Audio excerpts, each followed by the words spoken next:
Good morning, students. Good morning to all. And last day we have studied about the advantages and the disadvantages of the multinational companies. And on that day itself, that lesson was completed, and you got all the same portions. So today we will go to the next chapters. So next chapter, ninth chapter is government organization. So government organizations also one of the form of business organizations as we have studied already. So the public enterprises as a form of business organizations gained economic importance in most of the countries of the world in recent years. So during the 20th century, various governments started participating in industrial and commercial activities because before that some of the capitalist only was just dominated the full economy of the nations. So by understanding the profit of the capitalist, the government started to come to the business organizations. So previously the role of government was limited only to the maintenance of law and order. But after the industrial revolutions helped all round growth of industries. So private entrepreneurs worked only for the profit motive. The exploitation of consumers and workers by private entrepreneurs was very common. When the capitalists, so the private organizations, when they are imposing the economy in our nations, they will have only one motive, the objective of earning profit. So when they have the objectives of earning profit, there was no chance to providing the welfare for the public. So by considering these obstacles, the government started the industrial sectors. And at that time also, the industrial revolution was very efficiently. So the development of industries was left to the judgment of private enterprises. Therefore, the government intervention became necessary to safeguard the interest of the public, even in developed countries like USA, UA, and some of the nations. So the government can own and control industries and business in two ways. So if the government want to come to the business world, they have to do something. So the government must can own and control some of the industries and business in two ways. In whichever method mean by starting the new industry. If the government started any of the new industries, they can establish more capital and it will come to the control and owned. Next, by taking over an existing industrial or commercial unit owned by private persons. If any of the private persons are conducting any of the industries, and by that, if you are not getting any of the social welfare, the government will taking over that industries. And if any of the industries is conducted by the private industries, it has more potential to the economy of nations, so the government can taking over than existing industries. Okay, so next, the meaning of departmental undertaking. So even in the governmental organizations, so many of the branches of government are undertakings are there.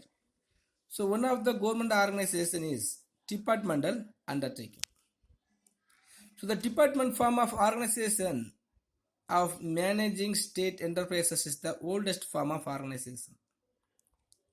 So in those days, no distinction was made between the routine functions of the government and that of the public enterprises. Therefore, most of the early state-owned enterprises were the best examples of the department form of organizations. So under the departmental form of organizations, a public enterprises is run as a separate full-fledged ministry or as a major subdivision of a department of the government. Suppose the departmental undertaking will be undertaken by the full ministry fledged, otherwise the part of the government. The best example is the railway, the Indian Railways. The Indian Railways are managed by the Ministry of Railways, and the Post and Telegraph Service are run as a department. So this is also established by the government, and it will also come to the under ministry. So the Delhi Milk Scheme, All India Radio, Doordarshan or other example of departmental undertakings are there. So these departmental undertakings also will be earned some amount of the money by providing the public welfare. So each undertakings also will be separated as a department wise. Okay, next the features of departmental undertaking. So when we have studied about the departmental undertakings, so some of the features also will be there. So what are the features are there in this departmental undertaking mean? First one is ultimate responsibilities. The responsibility of departmental undertakings will be abundantly and importantly. So the ultimate responsibility for the management of a departmental undertaking lies with the minister concerned. So every departmental undertaking also will come under the ministry of one of the ministries. So who is responsible to the parliament or state legislator for the affairs of the departmental undertaking? For example, we can say the police departmental and the fire service and the postals and the telecommunications and some of the examples are there. So every departmental also will come under the direct control of the minister concerned. So when they have the minister concerned or the minister's responsibilities, so there is no chance to arise any of the problem, and their providing services also will be very efficient and quick manner, because if any of the problem is arised, the good name of the minister also will be struggled. So every ministers or every ministries also will have the most atmosphere responsibilities in these departmental undertakings. So the minister in turn delegates his authority downwards to various other management levels in the departmental undertakings. So in these departmental undertakings, there may be more authority persons. So the authority persons also have to obey to the ministry or the minister. So if the authorities persons are even maybe the corruption by the direct control of the ministers, there is no chance to making any of the problems. Next, governmental financing. The departmental undertaking is financed through annual budget appropriations by the parliament or the state legislators. So we have studied already, every year the government will preparing the annual budget. So whenever they are preparing the annual budget, the departmental undertaking will receiving more financial facilities to improve the activities, day by day activities and their building and their infrastructure also. So in these governmental organizations, if any of the financial problem is arised, so it will quickly demolished by the government. So and not only that, when they are preparing the annual budget itself, they will allot some of the surplus finance, because in these departmental services must be providing the good services to the public without any trouble and without any shortage. Even in any of the risk time, also the government has to provide the welfare. So due to the shortage of financial, if any of the problem is arised, so the ministries or the ministers also will get the bad name, and their government also will get some of the bad name. So the state legislator and the parliament also will providing the more financial facilities for undertaking the governmental, the departmental undertakings. So the revenues of the undertaking are paid into the government treasuries. But in the same time, some of the departmental undertakings will earning some amount of the money. Or what are the income is earned by the departmental undertakings will go to the government treasury directly. So there is no chance to making more profit with the individual persons. So what are the profit is earned by the departmental undertaking? So it will be going to the government treasury only. Next, accounting and audit. The departmental undertaking is subject to the normal budgeting, accounting and audit procedures which are applicable to all government departments. So even if the governmental organization, the departmental organization is subject to the normal budgeting, accounting and audit procedures. So in whichever way we have to maintaining one of the accounting, like by the same way only. So the departmental undertakings also have to maintaining their accountings and the audit services. The auditing of the departmental undertaking also have to submitted in every year.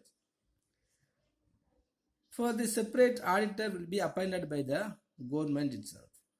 So the auditor will be audit as a correct as a proper manner. So there is no chance to maintain or arrest the corruptions. Next, managed by civil servants. The departmental undertaking is managed by the civil servants who are subject to the same service conditions as applicable to civil servants of the government. So I think you may have knows about the civil services exams. So this departmental undertakings also will be managed by the civil servants. The civil servants also required under the civil service examinations like IAS, IPS, IFS and some of the postings. So these all the civil servants will be as a specified knowledge or fully knowledge about their department. If you are considering the IAS also will have the full or thorough knowledge or specialized skills to managing the one district. So like that, every authority persons or every departmental undertakings also will be managed by the civil servants. So the work and their services also will be very efficient and the quickly, and their providing services also will be in proper manner. Next, sovereign immunity. A departmental undertaking cannot be sued anybody without the consent of the government. So even if the departmental undertakings will have some of the problems, the government have to arrange any of the committee to inquire the problems, and no one will make the sue on the departmental undertakings if any of the problem is raised in their day-by-day activities. So the 5 features are there. First one is ultimate responsibility and the governmental financing and accounting and audit. Next, managed by civil servants and sovereign immunity. Next, advantages of departmental undertakings. So what are the advantages are there when we are conducting the departmental undertakings? First one is easy formations. So it is the easy to set up a departmental undertakings. The departmental undertakings is created by an administrative decision of the government involving no legal formalities for these formations. So if the governments being in need of establish any of the departmental undertakings, they can easily form it. By establishing any of the enactment in the parliament or the state legislative assemblies, the government can easily arrange it.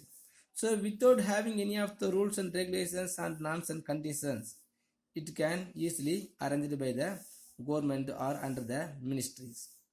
So even if any of the capital is needed, the full required capital is done by the government itself. So the departmental undertaking is one of the requirement of the government. So if the government is thinking or decided to establish it, it is very easy to form it.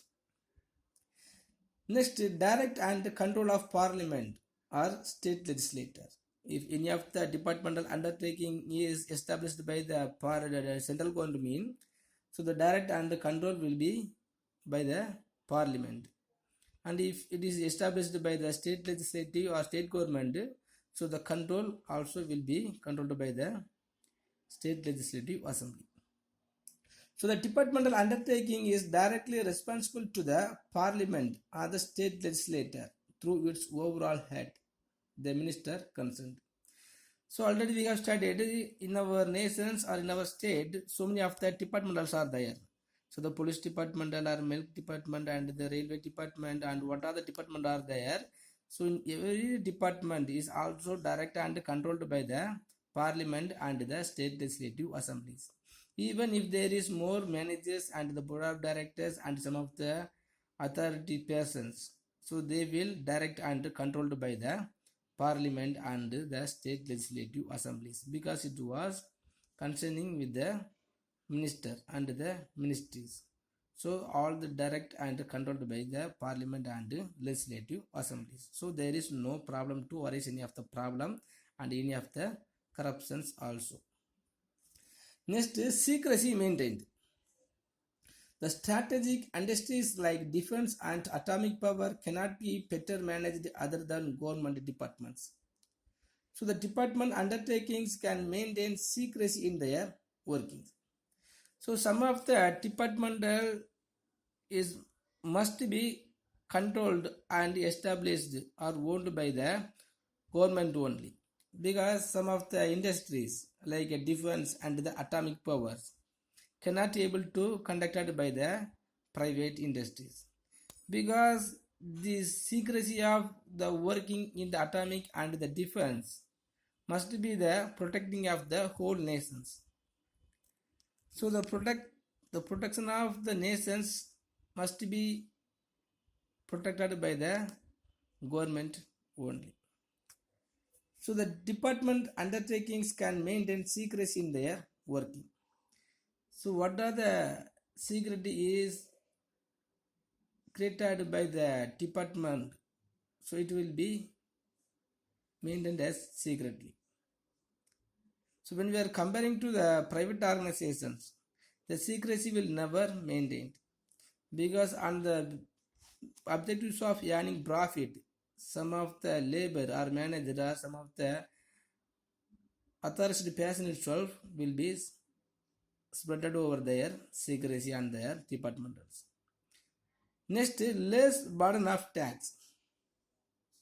So earnings of departmental undertakings are entirely paid into government treasury, so resulting in lesser tax burden on the public.